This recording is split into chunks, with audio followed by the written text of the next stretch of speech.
So today I'm going to show you how to make spelt and buckwheat pancakes. These pancakes are really light and we make them without any eggs or milk. So we start with some wholemeal spelt flour, half a cup of spelt flour or thereabouts. If it's a little bit more, that's a win.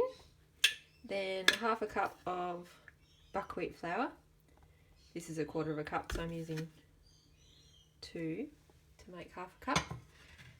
Then we add some cinnamon powder, about half a teaspoon. So that I grated not that long ago.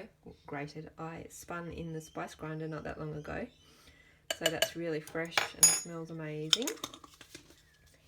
And then I also add a teaspoon of almond meal, like a heaped teaspoon. And that helps to reduce the GI of the pancakes because we're adding a bit of protein and a bit of extra fat to the pancake mix. So we stir the dry mix together and then just add water.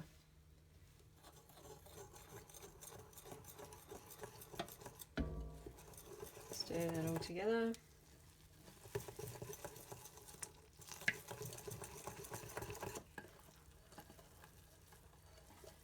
All the dry flour in. It's best to do with a whisk so that you can avoid any lumps. So that's looking pretty good. Add a little bit more water and then I'll let it sit for about 10 to 15 minutes while I make the stewed apples, and that will just allow the gluten to come out and will make the pancakes even smoother and yummier. Okay, looking at our pancake mix now, after it's been sitting for about 10 minutes, it's gotten quite thick, so I'll add a little bit more water to that.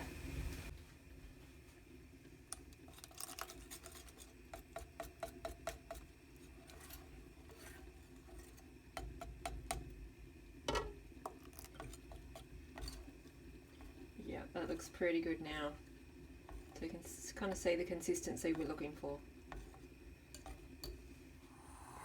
When it comes to cooking pancakes, it's really all about the pan and all about the ladle and all about the heat on the pan.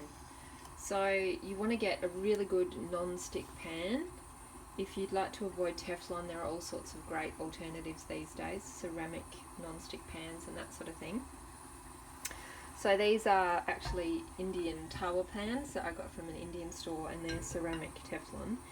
And they're really great for making pancakes, but also making chapatis or yeast feed breads, which we'll also show you how to make. And they're super non-stick, which is awesome. So you have to get the pans really hot. I've got this on a wok burner at maximum heat to heat up the pan. And I just put my hand over it from time to time to feel how it's heating up. When it's hot enough, I'll show you how to make a pancake. So what you can do to check the heat of the pan is just put a little bit of pancake mix on the pan. What we want is the pancake mix to sizzle as soon as we put it on. So that didn't happen with that little one, so I can put another little one on and see how we go with that, rather than doing a whole big pancake. No, that's not hot enough yet. We want the pancake mix to immediately form bubbles when it hits the pan. So this mix is made out of buckwheat and spelt, and the reason why we're using these two as a mixture is buckwheat on its own just doesn't work particularly well as a pancake. It's really hard to cook, it takes ages to cook through, but for some reason as soon as you mix it with another flour it behaves itself much better. So it's really good to have with another flour. It doesn't have to be spelt. If you're gluten intolerant or wheat free for some reason, you can use something else like chickpea flour or something like that, but it goes really well with spelt. And the reason we're not using pure spelt is, of course, it's a bit heavier, so we're trying to make it lighter, and buckwheat is a much lighter grain. Whoop. So that's sizzling a bit more on the pan, making a bit of a mess. So that's why it's good to mix the spelt with the buckwheat. So I think we're nearly ready to go, so I'll just clean up this pan. and we can get cooking. Okay, so this is my very first pancake. Often the first one doesn't work out because the pan isn't quite hot enough, but hopefully we've negated that. Now my ladle is exactly the right size for a nice sized pancake. So just pour it on, and there we go. I've got another pan going over here, so I'll pour some on that one as well. So this is what it looks like when it's not quite hot enough. You can see it took a little while for those bubbles to form, but they've formed relatively quickly, so we're doing okay. We'll just wait for the top of the pancake to look dry, and then we'll flip it over. So this is taking a little while, which shows that our pan isn't quite hot enough yet. If you try to flip it prematurely, you'll find that the edges of the pancake are just still a little bit soggy. But when you start to be able to put your spatula underneath without any problem, then you can flip it. And you can see it's actually quite nice on the other side. So the pan wasn't too bad. So now we'll do another pancake with the pan a bit hotter. You can see that ladle is just the right size. Really handy rather than having a bigger ladle. It's got a nice sizzle to it as it goes on the pan.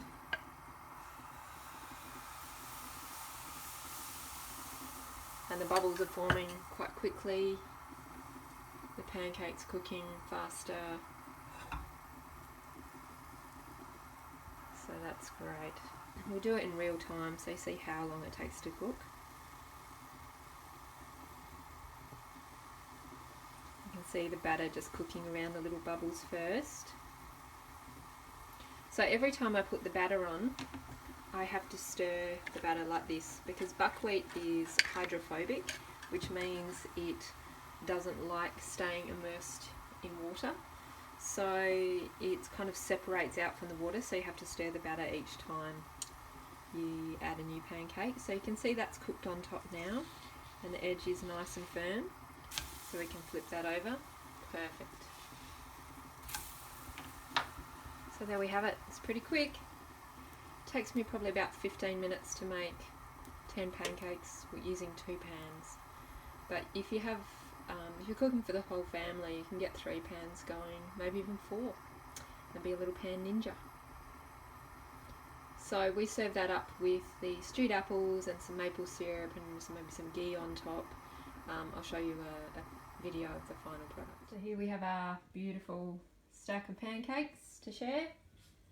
And our apples, ghee, maple syrup, delicious.